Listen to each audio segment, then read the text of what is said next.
Hey Run Junkies, I am back in my basement. Normally before I go to a Rundisney event, I like to kind of preview some of the costumes that I'm taking down there with me. We're saving a little bit of money by recycling some costumes for Wine&Dine. We are doing the 10K and the half marathon. We are running them together, at least at this point. That's the decision we've made. And what we're doing is using pieces from previously used costumes. On the 10K, we are actually doing an up-inspired theme. So my husband is going to be Russell, and I am going to be Kevin. I started off with the blue tank top that I used from the USO girls. We are reusing a white hat that Dave used for a previous costume. And then I ended up with a bunch of tulle that I bought in a whole big colorful package. But I'm just gonna use that tulle and make a really quick, just kind of put together a quick tutu for that. So the next thing is Dave's Russell costume. Now this was pretty easy to put together. If you check out Joyful Miles and how they did the Wilderness Explorer costumes for that, I literally shopped her list. The one thing that I will say I did is that Spoonflower is a fabric company and they make some great Disney inspired fabrics. So I bought this grape soda pin on Etsy and I will leave a link to that in the description below. It's a cute little pin. I think it was only maybe $5. I think I spent more in shipping than I did on the grape soda pin. However, I realized that when I was there at Walt Disney World in January, I bought a Disney Parks pin. So that's okay, I have an extra. So moving on from that, that is the 10K.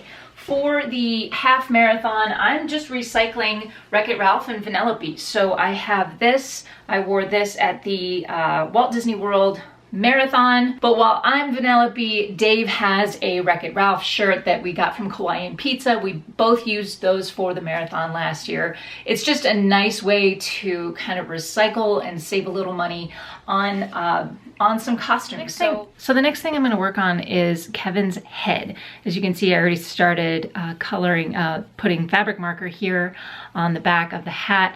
I'm going to, you can't see it, but I have some lines where I'm going to actually fill in certain colors for Kevin's face. So his eyes are going to go here and his beak coloration will be here, and the back half of it will be a blue color. So I'm going to work on that right now.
Here's Kevin's face. I'm really happy with how this looks. The fabric marker gives it kind of a feathery look to it, so it's kind of a hand-drawn feathers. So the next thing I need to do with Kevin, he's obviously not done yet because he needs feathers.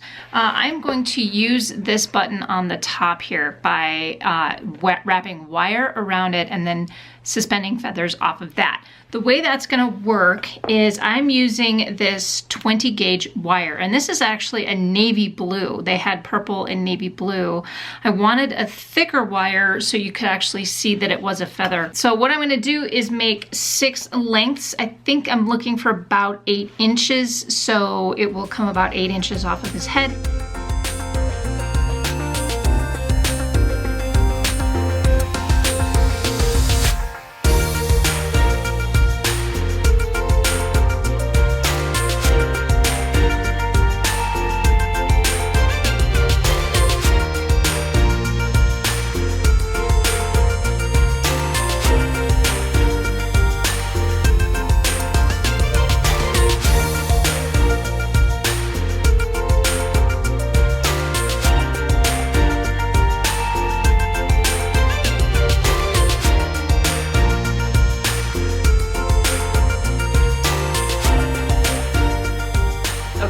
a few weeks have passed since I shot that first section of stuff. I had a different idea for what I was gonna do with the costume preview. I have since changed my mind. So here's where we stand right now. I have the Kevin hat completely built. I have parts of the Kevin tutu that I was building. I have Russell's hat finished and I'm mostly done with the sash. So first, let me show you Kevin's hat, because this is super cute. And that is what the hat looks like. I'm really happy with this. And now I'm using the blue tank top that I used for the USO girls.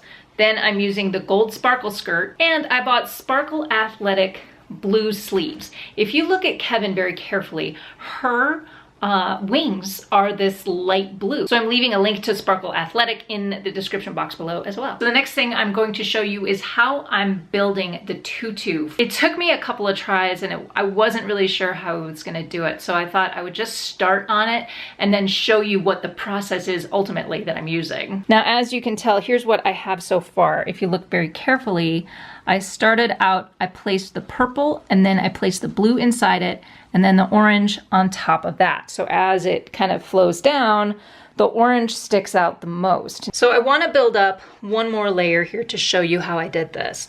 I'm looping it up and over the elastic here. Now this is just, I think it's 1/2 inch elastic.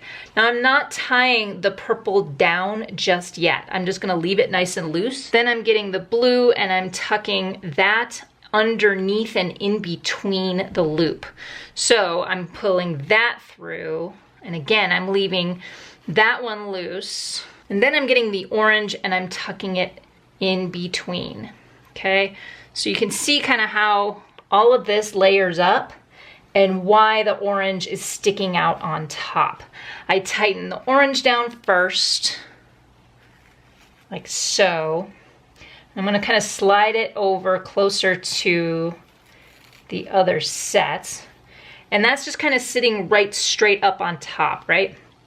Then I want to tighten down the blue a little bit so it sort of covers it up, but it also, what the blue is gonna do is push that orange up and out. So it's sticking straight out, kind of like a bustle. So that's the blue, I've got that tied down. Then I tighten up the purple, kind of tuck it in side to side. We have all 3 layers right here, and that's how that's sticking out. Now I'm just gonna tuck it in to the side, and I've added to my tutu.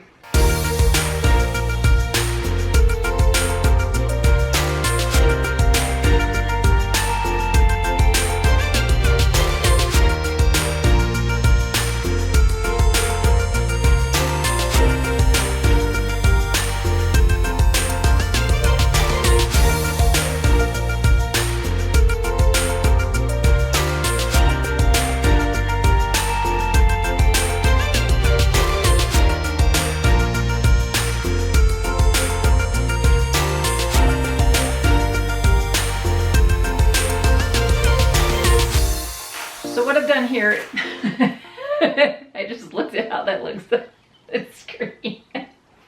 Okay, I know this looks really weird and it looks like I've got Kevin pinned to the wall. That's just not my intention. It's a very long month. Okay. So no, there is a method to the madness here. I had to pull everything that wasn't purple off to the side and out of the way, because what I want to do is make sure that each one of these has a point. Pull that down. These are actually a little bit shorter on the sides because I do want that kind of V chevron shape in the back.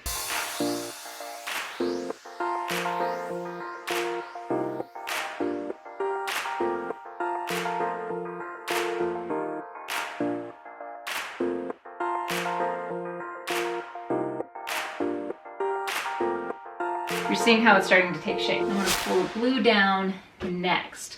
Now, what I wanna do here, as you can see, I've gotta make it not just that chevron shape again, but I'm also gonna make it a few inches shorter. This is what I have so far. You can tell that here is her backside, right? So she's got the orange on the top and then the blue underneath and then the purple down below. Now, when I started this project, yes, I had some ideas on how long I wanted the tool, but it wasn't until I got to this point that I realized, okay, this makes more sense. So literally, you guys, I'm making this up as I go.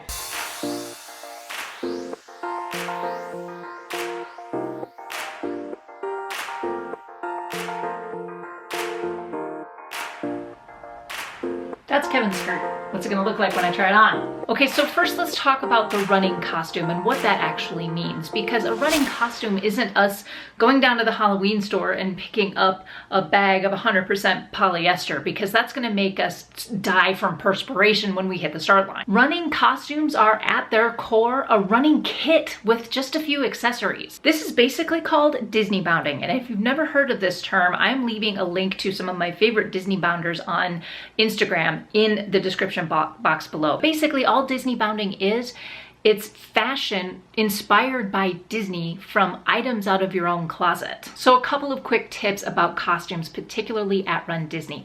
They do have a very specific set of rules, so you can click on this video right here. That'll take you straight to Rundisney's costume rules. So it's best when you are developing your Rundisney costume that you take a look at this video first, because while you may have seen a few of these rules bent at previous races, it's probably best to err on the side of caution and just say, you know, I'm just gonna stick within the rules. Another thing is to test your costumes out before race day. And I'm not just talking about running a few hundred yards in the costume. Do a full run in it if you can, outside with conditions being what they are. Because if the wind is a factor, if the humidity is a factor, any of those things, those could compromise the costume itself and make you uncomfortable. It is coming up on Halloween, so if you have a Halloween fun run coming up, this is a great time to test it. While we tend to stalk the weather about 20 days out before a race, regardless of what race you're doing, it's always a good idea to keep all weather conditions in mind, because we can't really know what weather we're going to be facing until we're standing in the corrals ready to start the race. My best suggestion on this would just be to pack everything and make your costume adaptable to any weather situation. Make sure you have all of your bases covered, from hot to cold to sunshine to rain. Lastly, for the half marathon, Dave and I are reusing our Ralph and Vanellope costumes from the marathon this year, which brings me to my last point. Your costumes do not have to be homemade. There are several great Etsy shops out there that create costumes basically specifically for Rundisney events. It's where I got these two tops, and I'm leaving links to some of my favorite Etsy shops in the description below as well. I've also left a link in the description to Joyful Miles' tutorial on how they make those great ears that they use for all their races. The bottom line is this: you really don't have to have a huge complex costume. You can go all out or just wear a basic run kit. It's entirely up to you. You certainly don't have to do as much as I do here and just wait until Star Wars weekend. Also, a quick reminder about the Wine and Dine meetup. It will be on Sunday evening on November 4th at 8 p.m. Joyful Miles will be starting a little early, so we've got Joyful Miles, Kimberly Esterbrook, myself, and Rez Runs meeting by Mouse Gear near the main stage at Epcot. Hope you can join us. I have 2 questions for you today. What do you think of my costume ideas, and do you get a little creative when it comes to Rundisney costume building? Do you enjoy dressing up just a little bit? Please leave thoughts, questions, comments, and suggestions in the comment section down below. As always, give me a thumbs up if you like this video. We're coming up on the end of Vlogtober, so please subscribe. There's still more to come after October ends. That is it for me today, you guys. Thanks so much for watching. Go find your awesome. Until next time, happy running.